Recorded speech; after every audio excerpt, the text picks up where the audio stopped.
오늘은 이 41장 10절, 이사야 41장 10절의 말씀은 너무 우리가 잘 아는 말씀이죠. 이 말씀의 배경은 이제 이스라엘이 하나님 앞에 잘못을 했기 때문에 하나님이 그들을 징계하셔서 혼을 내셔서라도 다시금 회복시키시겠다. 그런데 이제 이 페르시아의 바사의 고레스 왕을 이제 그들에게 보내서 그들을 지배하고 점령하고 정복하게 하겠다. 그 무시무시한 일이죠. 그런 일들에 이제 걱정과 염려와 불안이 막 찾아오는데 그때 하나님께서 두려워하지 마라. 내가 너와 함께 함이라. 결국은 고레스도 내 손에 있고 바사도 내 손에 있고 그 징계의 몽둥이를 통해서 너희들을 반드시 살리고 반드시 건질 것이다. 그런 약속 가운데 두려워 말라. 내가 너와 함께 함이라. 놀라지 말라.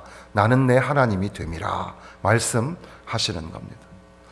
그런데 그냥 이 말씀만 우리가 똑 떼놓고 봐도 참 은혜가 되죠. 그래서 항상 우리는 이 말씀을 많이 암송하게 됩니다.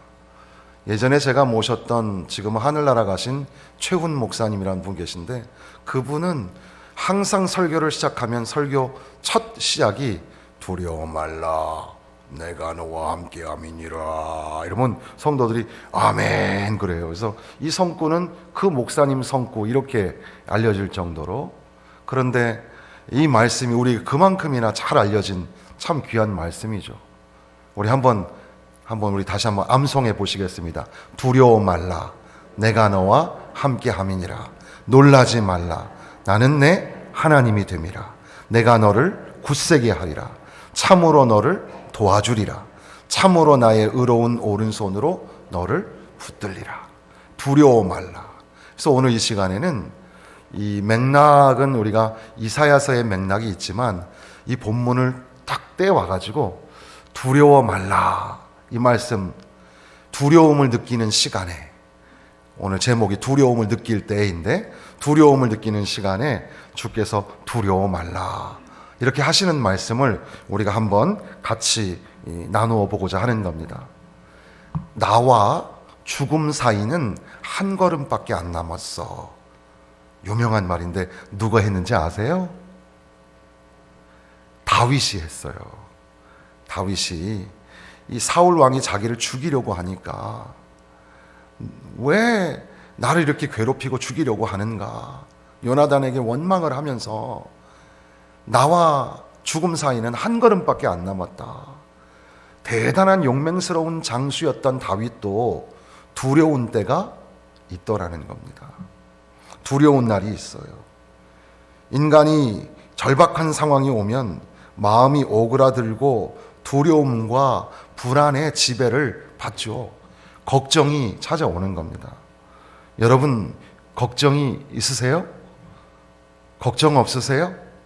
두려움이 없으세요? 우리 모두는 다 걱정이 있고 두려움이 있어요. 저는 어떤 걱정할 것 같으세요? 저는 계속 밤새 잠을 설칠 때가 있어요. 이제 이 못된 꿈을 꾸는 거예요. 근데 그 꿈 중에는 어떤 거냐면 교회에 갔는데 강단에 올라갔어요. 근데 성도가 한 명도 없는 거예요. 얼마나 식은땀이 납니까?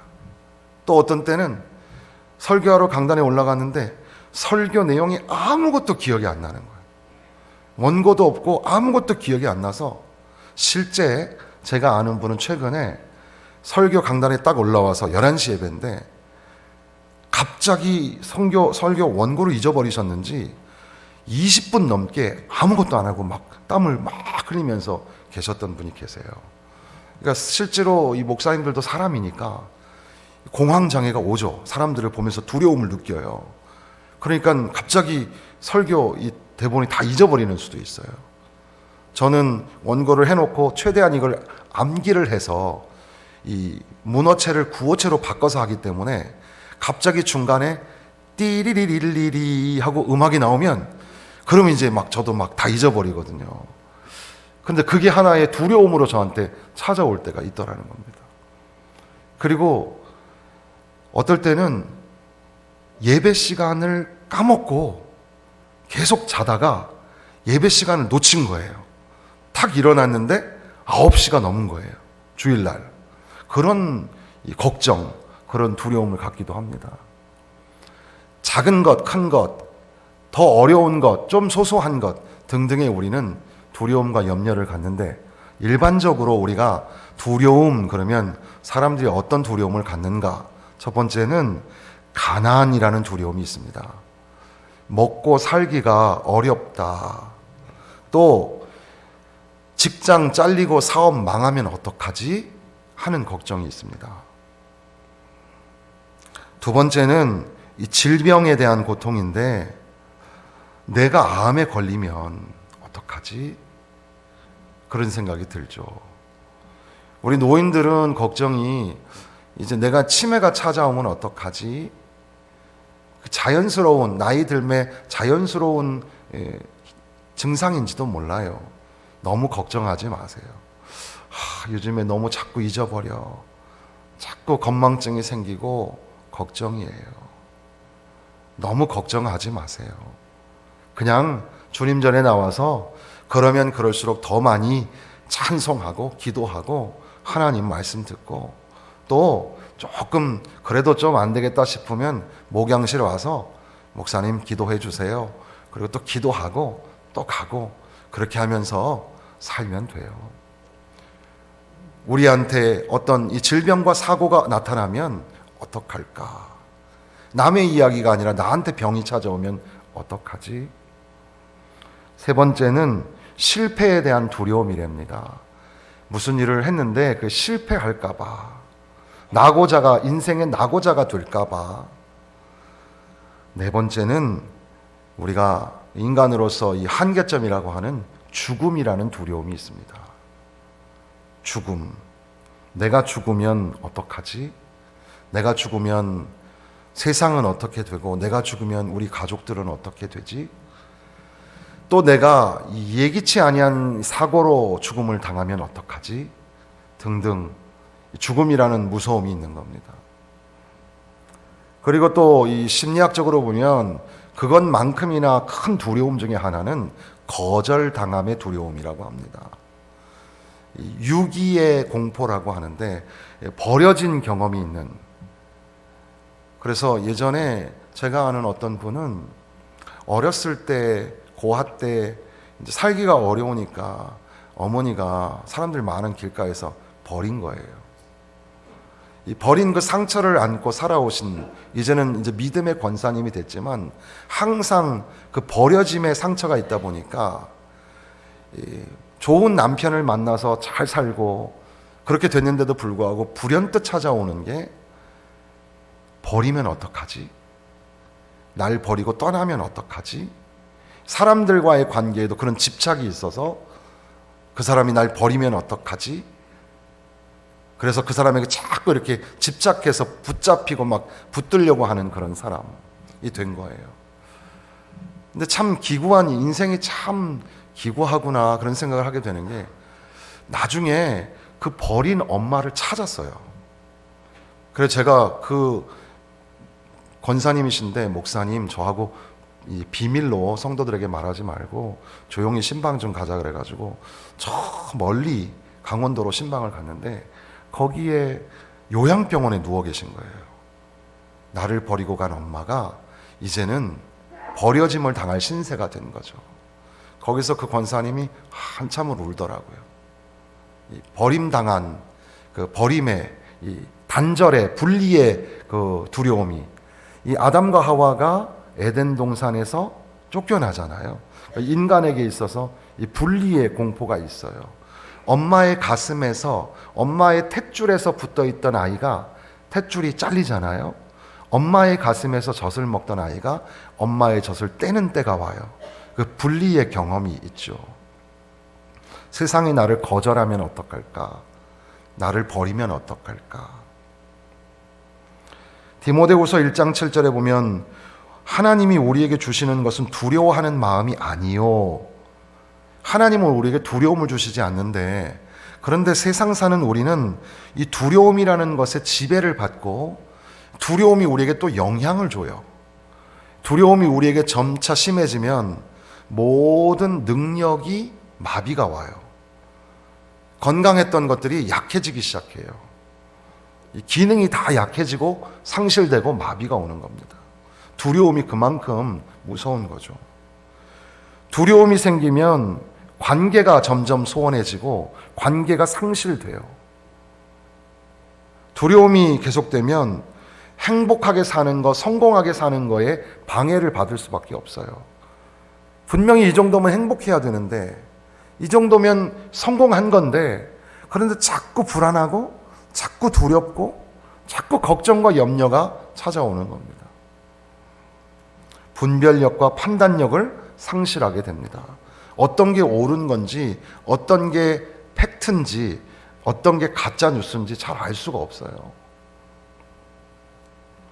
시편 34편 4절에 보니까 내가 여호와께 간구하매 내게 응답하시고 내 모든 두려움에서 나를 건지셨도다. 두려움이 있는데 두려움에 내가 푹 빠져 있는 거예요. 그때 하나님 앞에 간구하면, 하나님 앞에 기도하면 하나님이 두려움에서 우리를 건져주신다. 이것이 시인의 고백이었습니다. 오늘 우리들도 두려움이라는 이 웅덩이에 우리가 빠져 있다고 생각하고, 두려움이 우리를 엄습해 올 때 하나님, 두려움에서 나를 건져주세요, 하나님 좀 나를 살려주세요 하면서 하나님 앞에 간절히 기도하면 하나님이 그 두려움에서 우리를 건져주실 줄로 믿습니다. 이 신종 코로나 바이러스, 참 조심스러운 이야기이긴 한데 이게 우리가 참 두려워하는 거잖아요. 바이러스가 점차 더 많이 확산될 수도 있기 때문에 두렵고, 그 감염자가 또 내가 될 수도 있잖아요. 얼마나 두렵습니까? 우리는 그저 확진자 정도, 그래서 지금 치료 중에 있지만 다행히 이 사스 때 너무 많이 놀랬고, 그리고 메르스 때는 이 병원 내에서 막 전파가 돼서 막 병원 내에서 사람들이 많이 죽었잖아요. 근데 이번에는 아직 우리나라 사망자가 없는 상태인데, 그러나 그럼에도 불구하고 우한에는, 그리고 이 후베이 성 우한을 포함한 그 근처의 지역은 다 확진자가 막 수백 명이 되고 죽은 사람이 막 너무 많잖아요. 물론 치료받은 사람도 많이 있는데 그 숫자는, 원래 공포를 조장하는 뉴스는 그런 건 좀 빼고 막 죽어가는 사람만 많이 강조를 하죠. 그런데 우리 가만히 생각해 보면 우리에게 이 전염병이 상당히 많이 있잖아요. 이것뿐 아니고도 우리에게 전염병이 상당히 많아요. 가장 폭넓게 우리에게 전염되는 병이 뭔지 아세요? 감기죠, 감기. 사실 감기는 약이 없어요. 감기약이 얼마나 많습니까? 그런데 사실 감기는 우린 쭉 기침할 거 다 하고 열날 거 다 나고 몸살할 거 다 하고 난 다음에 나은 거예요. 그러니까 모두가 다 그 증상을 앓고, 심지어는 이 독감 예방 주사를 맞죠. 전에 있던 교회에서는 거기 간호사분이 계셔가지고 이 교육자들 다 주사를 맞게 하거든요. 근데 그 주사를 맞으면, 맞고 난 다음에 한 일주일을 헬렐레 하잖아요. 이렇게, 죄송합니다, 비실비실 하잖아요. 그런데 그거 맞았다고 해가지고 나는 독감 주사 맞았으니까 감기 안 걸려? 그렇지가 않더라는 거죠. 재미있는 건 WHO, 세계보건기구에서 이것만큼이나 가장 많이 폭넓게 전염병만큼의 위기의 질병이 있어요. 뭔지 아세요? 그게 비만이에요, 비만. 비만도 전염병에 해당이 된대요. 그 비만 환자가 얼마나 많은지 몰라요.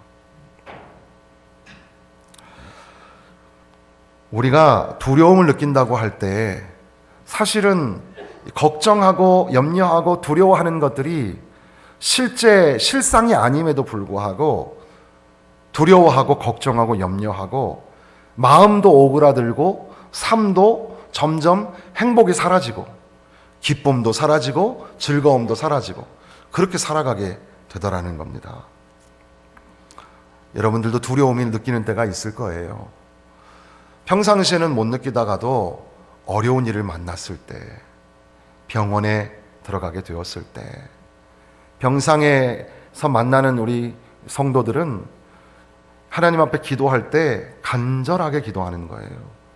그러니까 우리는 그냥 일상적으로 편안하게 하지만 병상에 있는 환우 입장에서 생각하면 정말 그게 얼마나 간절한지 몰라요. 자, 한번 해볼까요? 내가 사망의 음침한 골짜기로 다닐지라도 해를 두려워하지 않을 것은 주께서 나와 함께 하심이라. 여기서 말하는 해는 태양이 아니고 위험이죠. 예기치 아니하는 그런 위험이에요. 나에게 닥치는 어려움이고 재난인데, 그런데 그 해를 두려워하지 않을 것은 주께서 나와 함께 하심이라. 주님 나와 함께 하셔서 이 두려움이 사라지게 하여 주옵소서. 두려움이 우리에게 있을 때, 이 두려움을 느낄 때, 이게 우리에게 주는 메시지는 뭘까요? 오늘 이렇게 우리가 오후 예배 시간에 두려움을 느낄 때라는 두려움이란 주제로 말씀을 듣는 것처럼, 두려움이 우리에게 찾아오면 하나님의 뜻에 귀를 기울이셔야 합니다. 하나님이 나에게 뭔가 말씀하시기를 원하시는 겁니다. 하나님이 우리에게 말씀하시는 바가 있어요. 무엇보다도 하나님께서 우리에게 경고하시는 거죠.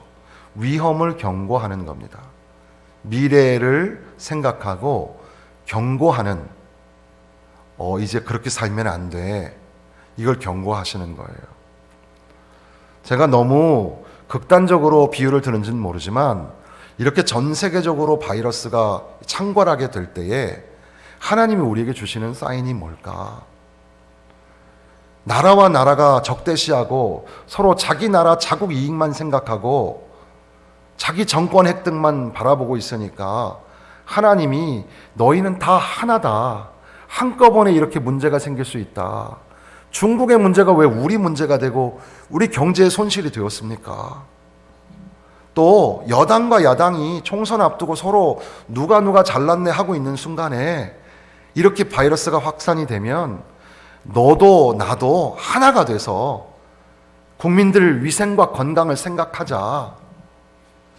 그런데도 정신을 못 차리고 여당이 조치를 잘못했네, 야당은 이걸 이름을 이렇게 줘야 되네, 이러고 있어서야 되겠습니까? 모든 나라 모든 열방이, 또 오늘 우리 민족이, 그리고 우리 기독교인들이 교회 다니는 성도들에게 하나님이 이 무시무시한 이런 바이러스의 이 전염, 이런 확산을 통해서 우리에게 말씀하시기를 경고하는 거야. 앞으로 더 이런 일들이 있을 거야. 그러니까 너희가 사랑으로 똘똘 뭉쳐야 돼. 하나가 돼야 돼. 그러면서 두려움이 하나님과의 관계인 것을 가르쳐 주시는 거죠. 내가 두려워하는 날에는 내가 주를 의지하리이다. 시편 56편 3절에서 4절 말씀이에요. 내가 두려워하는 날에는 내가 주를 의지하리이다. 내가 하나님을 의지하고 그 말씀을 찬송하올지라. 두려워하는 날에는 뭐 하라고요? 하나님 의지하래요. 두려워하는 날에는 뭐 하래요? 찬송하래요. 찬송하는 거, 이게 얼마나 귀한 건지 몰라요. 시편 27편에도 말씀하시기를 여호와는 나의 빛이요 나의 구원이시니 내가 누구를 두려워하리요. 여호와는 내 생명의 능력이시니 내가 누구를 무서워하리요. 군대가 나를 대적하여 진칠지라도 내 마음이 두렵지 아니하며 전쟁이 일어나 나를 치려할지라도 나는 여전히 태연하리로다. 시편 46편 1절에서 3절에 보면 하나님은 우리의 피난처시요 힘이시니 환난 중에 만날 큰 도움이시라. 그러므로 땅이 변하든지 산이 흔들려 바다 가운데 빠지든지 바닷물이 솟아나고 뛰놀든지 그것이 넘침으로 산이 흔들릴지라도 우리는 두려워하지 아니하리로다. 하나님을 신뢰하고 하나님을 의지하고 주님이 나의 피난처, 주님이 나의 산성, 주님이 나의 요새, 내가 그 하나님을 찬양하며 나아가겠습니다. 우리 그런 가사의 노래가 있는데 여러분 다 아시는데 한번 찬양하면 좋겠습니다.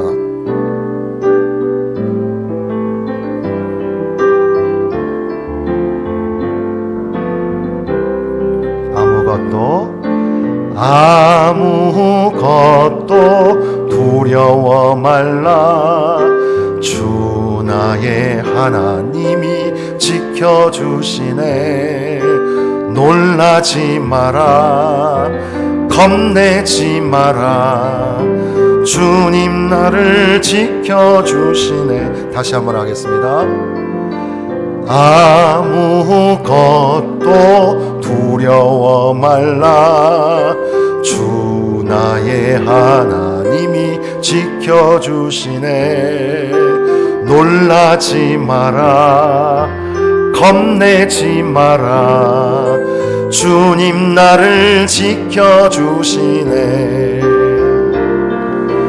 내 맘이 힘에 겨워 지칠지라도 주님 나를 지켜주시네.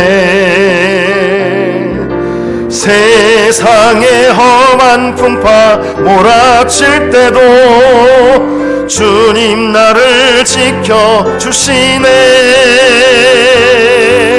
주님은 나의 산성, 주님은 나의 요새, 주님은 나의 소망, 나의 힘이 되신 여호와.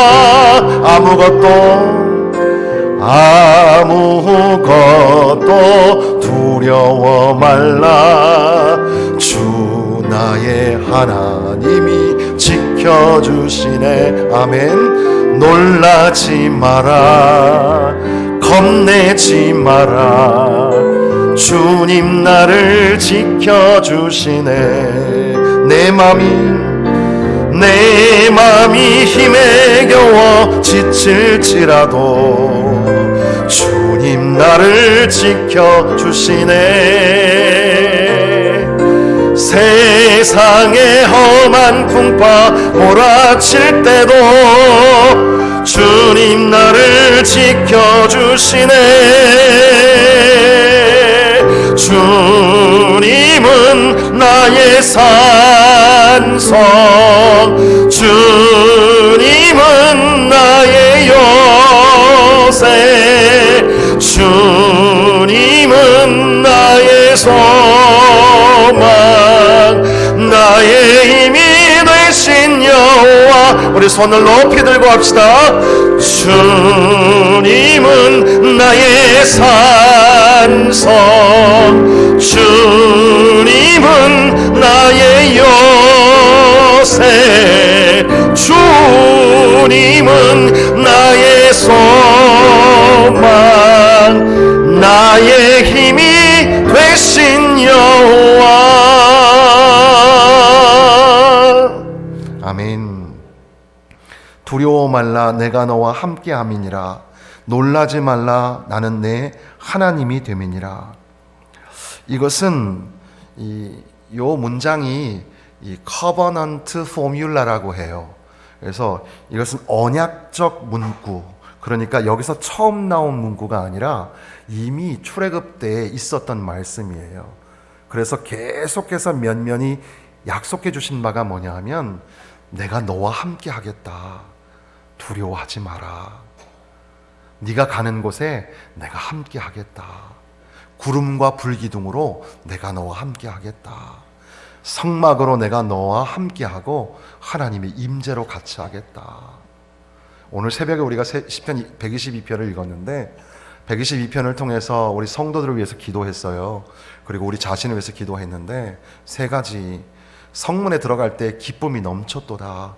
하나님, 우리 안에 기쁨이 회복되게 하여 주옵소서. 두 번째는 하나님, 다윗의 보좌, 이 보좌의 신학이 회복되게 하여 주옵소서. 그것은 하나님, 우리를 다스려 주옵소서. 우리를 통치하여 주옵소서. 예배는 기쁨의 회복이고 예배는 하나님의 통치의 회복이에요. 그리고 하나님, 성중에 궁중에 모든 성도들에게 평안이 있게 하여 주옵소서. 두려움이 사라지고 걱정이 사라지고 평화가 찾아오게 하여 주옵소서. 이렇게 기도했거든요. 그러니까 지금 내가 너와 함께 함이니라 라는 말은 바로 이 언약적 문구는 하나님의 임재가 너희 가운데 있을 것이고 하나님이 너희를 다스리실 것이기 때문에, 그러니까 두려워하지 말아라, 놀라지 말아라, 이렇게 말씀하시는 겁니다.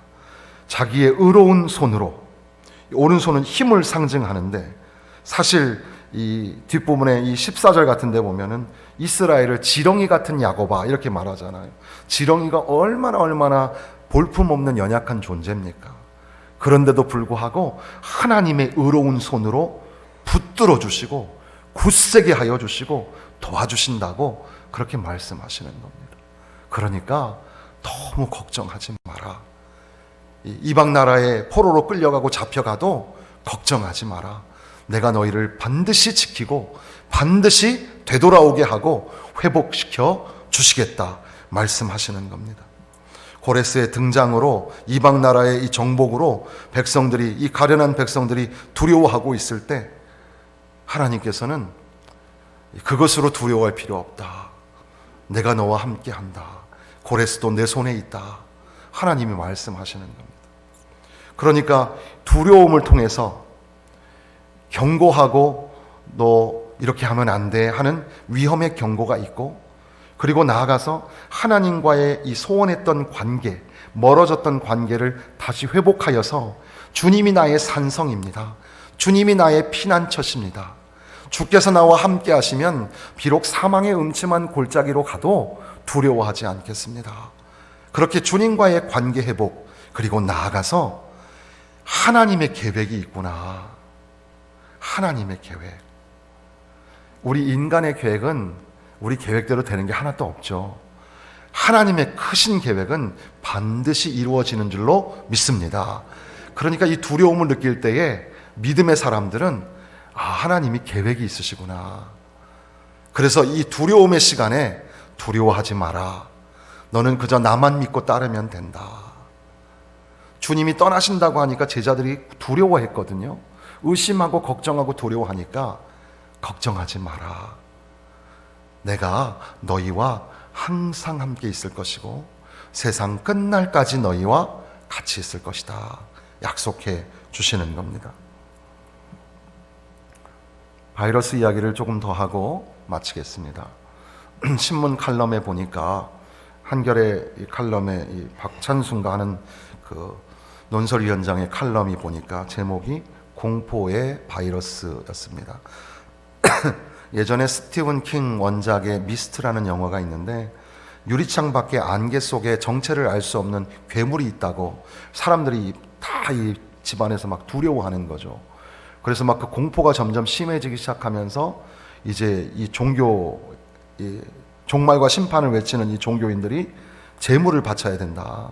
그러면서 점점 더 이 공포를 조장하는 그런 장면들, 그것과 오늘 이렇게 이 바이러스가 창궐하는 때에 사람들이 공포와 두려움을 가질 때에 종교가 광신도들에 의해서 공포를 조장하는 것처럼 정치인들이 색깔만 다를 뿐이지 똑같이 공포를 조장하고 있는 것은 아닐까.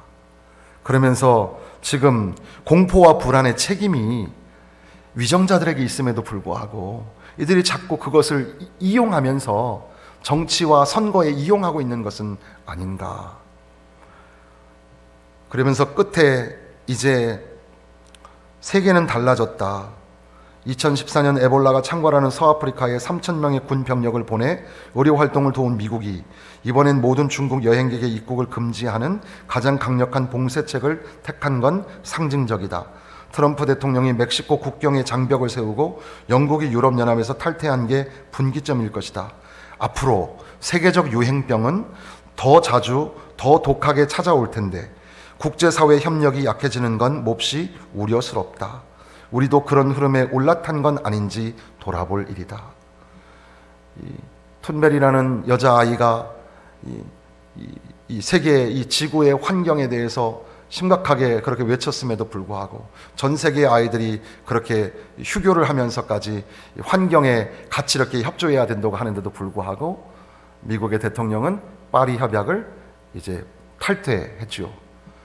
내 알 바 아니다. 우리 미국엔 도움이 안 된다. 그렇게 말하는 겁니다. 점점 자국 중심으로, 자기 민족 중심으로, 너 아닌 나 중심으로, 우리 중심으로 우리에게 뭔가 주께서 말씀하시는 바가 있지는 않을까? 똑같은 공포의 바이러스라는 제목으로 기독신문에도 한 기자가 글을 올렸습니다. 거기에는 극심한 두려움으로 사람들이 판단력을 잃어갈 때, 그 결과 주변 모든 것들을 의심하고 자기 보호 본능이 과잉해서 사소한 말에도 심한 적개심을 드러내고 소위 가짜뉴스에 휩쓸려서 오히려 상황을 더욱 나쁜 쪽으로 만들어가는 경우도 있다. 또한 이번 사태를 정치적 셈법으로 바라보는 세력이 악의적으로 현상을 왜곡할 가능성도 있다. 이럴 때에 교회는 어떻게 해야 할 것인가? 교회도 역시 고민하게 될 것이다. 전 세계적인 재앙 앞에 무력한 인간 자신의 모습을 되돌아보아야 하고, 당면한 위기가 속히 진정되고 해결책이 마련되도록 기도하는 것은 두말할 나위가 없다. 그러니까 우리는 모여서 뭐 해야 돼요? 하나님, 이제 멈추어 주옵소서. 우리를 용서하여 주옵시고 이제는 멈추어 주옵소서. 그리고 나아가서 경각심을 갖되 덩달아 흥분하지 말고 앞장서서 안전수칙을 모범적으로 지켜야 할 것이다. 무엇보다도 사람들을 불안으로부터 진정시키며, 그러니까 강단의 메시지는 불안해하는 사람들을 향하여 하나님께로 돌아오게 하고 하나님께 회심하여 우리의 잘못을 돌아보는 가운데에 그 마음속에 찾아오는 공포와 불안감을 해소시켜 주어야 합니다. 그것은 그냥 세상 다 잘 될 거야, 이런 무한 긍정, 이게 아니라 하나님 편으로 돌아가면, 모든 우주 만물을 창조하고 다스리시는 하나님의 권능의 손에 의지하면, 그러면 불안도 염려도 사라지게 된다고, 그렇게 우리가 서로에게 위로하고 격려해 주어야 합니다. 그래서 사람들을 진정시키고 참 소망과 위로를 전하는 것이 교회의 할 일이 아닐까. 코로나 바이러스보다 더 무서운 게 공포 바이러스일지도 모른다. 공포 바이러스 이후에도 우리 주위에서 앞으로 거짓과 탐욕으로 무성한 여러 모양의 바이러스가 더 창궐하게 될지도 모른다. 이렇게 경고합니다. 사랑하는 성도 여러분, 우리가 이 두려움을 느끼고 불안함을 느낄 때 어떻게 해야 합니까? 사람들은 두려워서 동요하기도 하고, 신경이 날카로워져서 싸우기도 하고, 우리 심령이 강포하고 완악하여져서 나 아니면 된다고, 그래서 다른 사람들을 미워하고 몰아내고, 그래서 우리가 중국 사람들 들어오는 거를 경계하고 견제하잖아요. 그거나 손흥민이 영국에서 기침 한번 했다고 동양인이 기침했다고 손가락질을 당하는 경우와 뭐가 다르겠습니까? 우리가 나그네를 사랑한다는 것이 뭘까?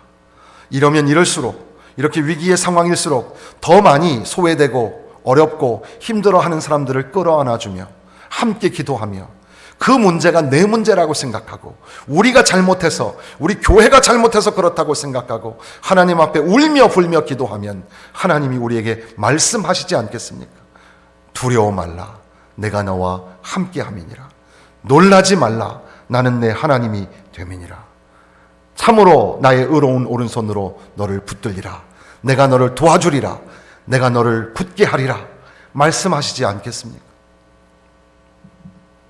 우리 안에 두려움이 찾아올 때, 하나님이 나에게 말씀하시는구나, 우리 교회에게 말씀하시는구나, 하나님의 말씀에 귀 기울여서 하나님의 뜻을 발견하시기를 주님의 이름으로